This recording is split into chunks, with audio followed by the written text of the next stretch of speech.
3. juuni 26. Vladimir Putin valmistub isiklikult tervitama äriesindajaid ja tippjuhte kogu maailmast ühel Venemaa tähtsaimatest iga-aastastest sündmustest – Peterburi rahvusvahelisel majandusfoorumil.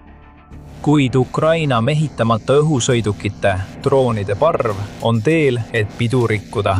Ainult mõned tunnid on jäänud sündmuse avamiseni Peterburis, Venemaa suuruselt teises linnas, pärast enam kui 4 aastat kurnavat sõda Ukrainaga. Selle aasta rahvusvaheline majandusfoorum ei ole nii suurejooneline kui varasemad, kuid on siiski oluline kuupäev Venemaa kalendris. See on võimalus Kremlil tugevdada suhteid globaalse lõunaga ja näidata maailmale oma nõrgenenud, kuid mitte täielikult murdunud majanduslikku jõudu. Ja külalisi tervitab isiklikult ei keegi muu kui riigi president ise.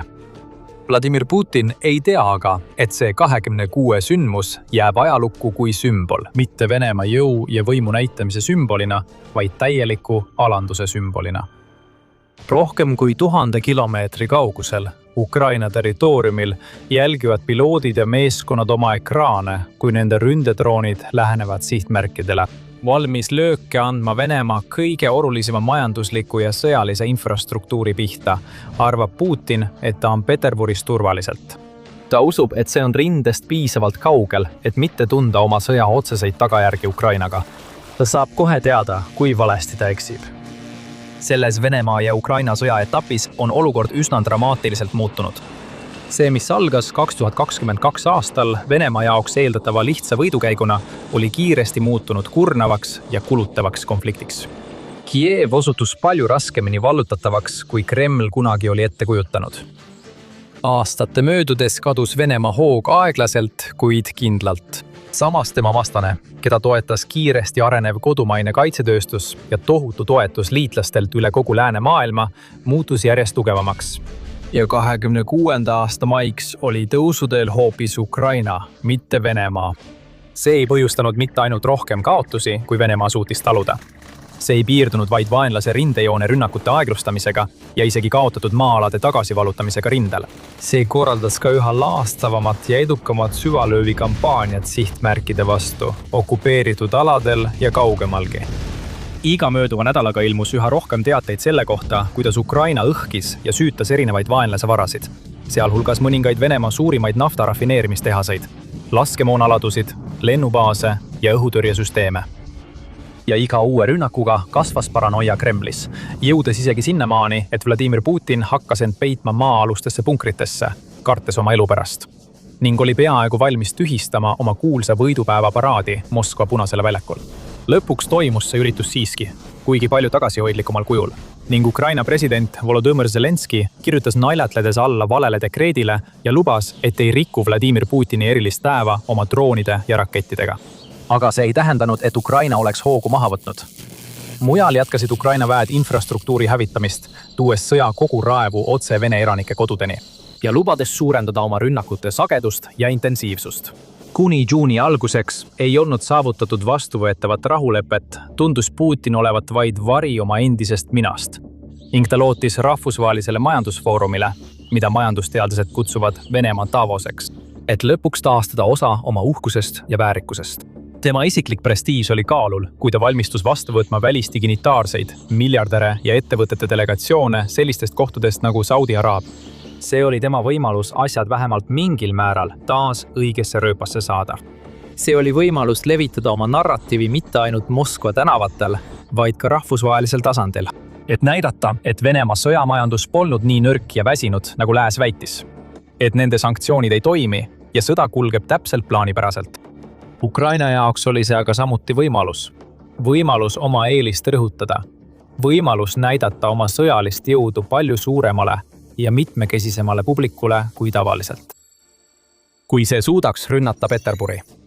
Täpselt sel hetkel, kui Putini suur majanduspidu pidi algama, saaks Kiiev näidata kogu maailmale, kui nõrk Venemaa tegelikult on, õõnestades iga Putini ettevalmistatud kõnesõna. Ja Ukrainal polnud mingit võimalust sellisest võimalusest loobuda. Ukraina julgeolekuteenistuse mehitamata süsteemide vägede, erioperatsioonide vägede, Ukraina kaitseluure ja Ukraina riikliku piirivalveteenistuse meeskonnad ühendasid jõud, et valmistada ette rünnak, mis saadaks šokilained üle kogu maailma. Otsetabamus mitte ühele, mitte kahele, vaid 3 Venemaa kriitilisele infrastruktuuri sõlmpunktile, kõik 1 päeva jooksul. 3. juunil lõhkus varahommikuse Peterburi taeva rahu ja vaikuse Ukraina droonide madal sumin. Sellise missiooni jaoks, mis pidi kindlasti õnnestuma, ei saanud Kiiev lubada endale midagi vähem kui oma parimate vahendite kasutamist. Kuigi riigi kaitsejõud pole ametlikult kinnitanud, milliseid konkreetseid droone ja taktikaid nad kasutasid, viitavad tõendid sarnastest rünnakutest sellele, et nad võisid kasutada Firepointi FP1 tüüpi droone. Kiievis baseeruva ettevõtte poolt välja töötatud droonidel on märkimisväärne kuni 1000 miili pikkune tegevusraadius ning võime kanda laenguid, mis kaaluvad 130 kuni 260 naela. Need on varustatud ka Starlinki antennidega, mis võimaldavad neil sihtmärke tabada äärmise täpsusega. Isegi siis, kui need sihtmärgid asuvad droonioperaatoritest tohutult kaugel. Sellise rünnaku jaoks oleksid olnud vajalikud droonid nagu FP1, kuna Ukraina sihtis linna, mis asus umbes 680 miili oma piiridest kaugemal. Lühimaa ja keskmaa droonidest lihtsalt ei piisaks. Ainult parimad kaugmaa mehitamata õhusõidukid suudaksid sellise plaani ellu viia. Aga kaugus polnud ainus takistus, mille Kiievi sõjaplaneerijad pidid ületama. Samuti oli oht, et nende droonid avastatakse teel sihtkohta, kui nad lendavad läbi 100 miilide Vene territooriumi. Piisaks vaid 1 radarist, mis neid märkaks, ja 1 õhutõrjesüsteemist, mis aktiveeruks ning tooks parve alla enne, kui see oma sihtmärgile lähedalegi jõuab. Aga Ukraina on õppinud hulga nippe, kuidas Kremli kaitsesüsteemidega toime tulla. Paljud nende droonid on loodud nii, et nad jätavad radariekraanidel vaid kõige väiksema jälje, lennates sageli üsna madalal, puulatvade kohal ja niimoodi siksakitades. Ja selleks, et hõlpsasti mööda pääseda näiteks S-400 õhutõrjesüsteemist, on Ukraina hakanud üha enam kasutama peibutusdroonide abi, mis töötavad reaktiivmootoriga ja sageli ei kanna üldse lõhkeaineid. Või siis ainult väga väikestes kogustes, mis on mõeldud vaenlase kaitse küllastamiseks või ülekoormamiseks, andes neile nii palju sihtmärke, et nad ei tea isegi kust alustada. Kõik need taktikad kokku annavad eelise. Lisaks sellele oli Ukraina juba teel Peterburi suunas hävitanud mitmeid õhutõrjesüsteeme ja radarijaamu. Sisuliselt loodi koridor, mille kaudu nende droonid said turvaliselt liikuda ning Kiievi droonid tegid pika teekonna linna, mida kunagi tunti Leningradi nime all. Siil ärkasid kohalikud elanikud ehmatusega üles, tormasid voodist akende juurde, haarasid telefonid ja filmisid toimuvat. Kui Ukraina droonid sisenesid linna õhuruumi ja liikusid sihtmärgi poole, ärkasid automaatsed õhutõrjesüsteemid ellu ning Vene meeskonnad tegid meeleheitliku katse vältida vältimatut, kuid oli juba liiga hilja. Liikudes maksimaalse kiirusega ja sihtmärk lukustatud, tabasid ründedroonid kirurgilise täpsusega ISC Peterburi naftaterminali hooneid ja rajatisi, mis on üks suurimaid naftarajatisi kogu Balti piirkonnas. Rohkem kui 90 aakri suurusel alal paiknev terminal omab 21 mahutit nii heledate kui ka tumedate naftatoodete jaoks ning selle aastane läbilaskevõime on 12,5 miljonit tonni. See asub Peterburi suure sadama südames, tarmides ja väljastades naftat ning naftatooteid raudtee, jõe, maantee ja mere kaudu. See on üks olulisemaid sõlmpunkte Kremli ulatuslikus naftamajanduses ning see on kohe leekidesse lahvatamas. Kohalik Venemaa kuberner Aleksandr Drostenko väitis hiljem, et Vene õhutõrje suutis alla tulistada 50 vaenlase drooni. Ala videod ja pildid rääkisid hoopis teistsugust lugu. Drooni järel tabas oma sihtmärki. Iga tabamus vallandas tohutuid kõuekõminaga plahvatusi, mis raputasid sadama vundamente ja olid kuulda miilide kaugusele. Uhkesid suured tulekahjud. Paksud, lämmatavad musta suitsusambad tõusid taevasse ja varjasid varahommikuse päikese. Paanikas elanikud tormasid internetti uudist levitama, samal ajal kui ametnikud kiirustades tühistasid lennud lähedal asuvas Polkovo lennujaamas. Ja kui Putin arvas, et ta on juba halvimat näinud, siis ta eksis rängalt. See rünnak oli alles algamas. Täpselt samal ajal, kui droonid ründasid Peterburi naftaterminali, oli eraldi parv juba ülejäänutest eraldunud ja laikus otseteed teise sihtmärgi poole, mis asus vaevu tosin miili eemal esimesest. Kroonlinna mereväebaas, mis asub Kotlini saarel Soome lahes, on vaieldamatult veelgi väärtuslikum osa Kremlile kuuluvast infrastruktuurist. Aastid on Kroonlinn olnud Kremlile kuuluva 3. eraldi allveelaevade diviisi ja 105. laevade brigaadi koduks. Lisaks on see üks peamisi remondi, hooldus- ja logistikasõlmi Venemaa Balti laevastikule. Just siia tulevad Vene sõjalaevad, fregatid, patrullpaadid ja allveelaevad, kui nad vajavad mingisugust tööd. Ja tänu sellistele rajatistele nagu Kroonlinn on Venemaa suutnud nii kaua oma jõudu Põhja-Euroopas näidata. Selle aja jooksul on seda mereväe baasi peetud vallutamatuks kindluseks, mida kaitseb ulatuslik mereväe suurtükkide, õhutõrjerakettide, patareide ja teiste kaitsekihtide võrk. Ja igal ajahetkel on selles piirkonnas tavaliselt kai ääres üle 20 sõjalaeva ning lisaks 10 abilaevu. Kõik need on Ukraina jaoks sobivad sihtmärgid, kasutades nende käsutuses olevaid kõige arenenumaid vahendeid. Mereoperatsioonideks kohandatud ründedroone, mis on varustatud reaalajas videoga juhitavate süsteemidega. Ukraina maailmatasemel droonipiloodid kihutasid läbi väliskaitse, tungides saare kõige kaitstumasse ossa, enne kui sihtisid piirkonnas asuvaid väärtuslikke sihtmärke. Täpselt nagu naftaterminalis teatasid kohalikud kiiresti plahvatustest, tulekahjudest ja suitsupilvedest, kui droonid sihtmärke tabasid. Üks nende sihtmärkidest oli Boiki, projekt 20380, mitmeotstarbeline sõjalaev, mis kuulub Balti laevastikku. Varustatud ja täielikult võimeline tulistama mõningaid Venemaa kõige hävitavamaid rakette. See alus võeti väidetavalt kasutusele 2013 aastal ning see on mõeldud erinevateks ülesanneteks, sealhulgas rannikukaitseoperatsioonideks, laevade ja allveelaevade vastasteks rünnakuteks ning õhutõrjeks. Selle vee väljasurveks on 2220 tonni, pikkuseks 342 jalga, meeskonnas umbes 100 inimest ja tippkiirus on 27 sõlme.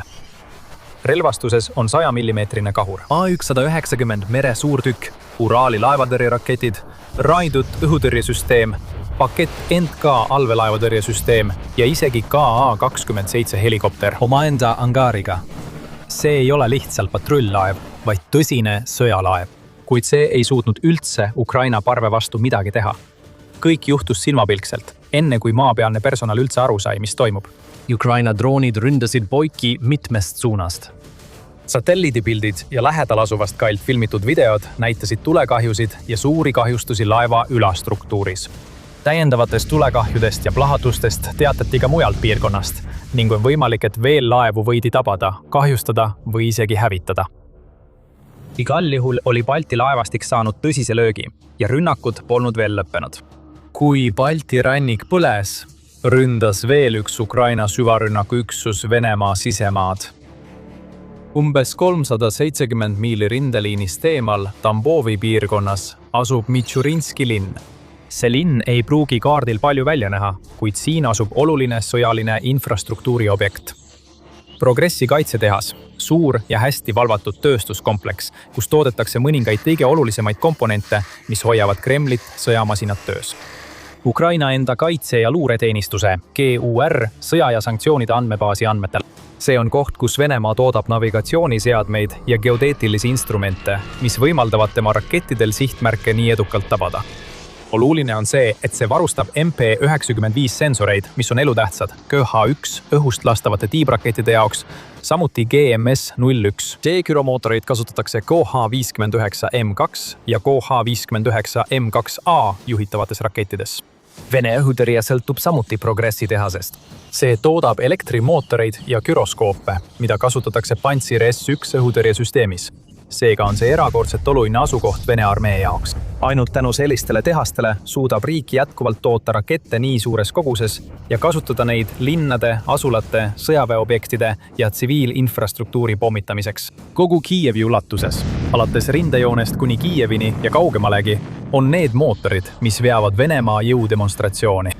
Aga üks neist olulistest osadest pühiti tõhusalt mängulaualt 3. juuni hommikul, täpselt nagu nemadki. Peterburi piirkonnas lendasid droonid Tambovisse, vältides hõlpsasti Vene õhutõrjet, enne kui põrkasid kokku Progressi tehasega. Kohalikud jagasid lugusid plahvatustest, mis olid nii võimsad, et rebisid tööstustöökodadelt katused ning kiiresti levivatest tulekahjudest, millel oli potentsiaal hävitada suuri osi rajatisest. Avatud allikate pildimaterjal ja pealtnägijate videod näitasid, kuidas põlevast kompleksist tõusis veelgi paksemaid suitsupilvi. Ja kuigi Vene ametnikud järgisid oma tavapärast käitumismustrit, püüdes juhtunut pisendada ja väites, et kahju oli minimaalne, rääkisid pildid hoopis teist lugu. See rääkis ulatuslikust hävingust, mis meenutas naftaterminali ja mereväebaasi tabamusi, samuti 10 teisi sihtmärke, mida Ukraina droonid olid eelnevate nädalate ja kuude jooksul rünnanud. 3. juuni hommikul tõusis päike, paljastades hävingustseenid üle kogu Venemaa piirkonna. Vladimir Putin teadis, et ees ootab suur päev. Ta ei osanud lihtsalt taimata, miks. Ta lootis, et tema rahvusvaheline majandusfoorum saab olema uhkuse ja pidustuste allikaks. Selle asemel toimus üritus küll edasi, kuid selle lugupeetud külaliste seas oli selgelt tajutav hirmu ja kahtluse alatoon. Kremli ametnikud ei suutnud varjata seda, mis oli juhtunud. Suits täitis endiselt linna taevast. Plahvatusi ja tulekahjusid oli kauguses kuulda ja näha. Venemaa oma jõu ja stabiilsuse kuvand oli kõigi silme all üleöö purustatud ning miski ei oleks enam endine. Vladimir Putin sai vaid pealt vaadata ja mõelda, kuidas ta saaks olukorra enda kasuks pöörata. Tema Kiievi kolleeg Volodymyr Zelenski pöördus samal ajal sotsiaalmeedias oma rahva ja kogu maailma poole, kinnitades riigi kaugmaarakettide operatsioonide suurt edu ning jagades lisateavet nende mõjude kohta. Ta tähistas vaenlasele kehtestatud kaugulattuvaid sanktsioone ning tänas oma riigi vapraid sõdalasi täpsuse ja tõhususe eest rahu lähemale toomise püüdluste. Üle kogu maailma domineerisid uudiste pealkirju mitte Putini majandusüritus, vaid järjekordne edukas Ukraina löök vaenlase territooriumil. Üks suurimaid ja parimaid omataolisi. Tegelikult oli see rünnak, mille käigus tabati 3 erinevat sihtmärki. Kõik asusid Ukrainast 100 miilide kaugusel ning need said tõsiselt kahjustada. NATO peasekretär Mark Rutte kinnitas, et allianss ei näe probleemi selles, kui Ukraina ründab elujõulisi sõjalisi sihtmärke Peterburis või tegelikult ükskõik kus mujal Venemaal. Ja Ukraina väed lubasid jätkata võitlust kuni sõjavõiduni. 3. juuni laiemad strateegilised tagajärjed olid samuti kõigile nähtavad, kui samaaegselt tabati Peterburi ja Tambovit. Ukraina oli lõplikult tõestanud, et tal on olemas kogu vajalik tehnoloogia, luurevõrgustik ja taktikaline otsusekindlus, et anda täpseid lööke ükskõik, kus ta soovib. Mitte ainult okupeeritud piirkondades, vaid ka sügaval Venemaa sees. See näitas, et kaugus ei olnud enam Kremlile kaitseks ning et isegi infrastruktuur, mis pidi olema turvaline, polnud seda sugugi.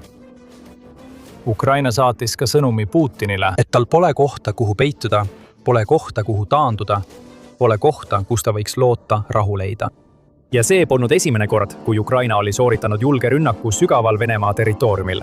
Et näha, kuidas Ukraina hävitas mitme miljoni dollari väärtuses tuumalennukeid, tuhandete dollarite väärtuses mehitamata droonidega, klõpsa kohe oma ekraanil olevale videole ja kohtume järgmisel lahinguväljal.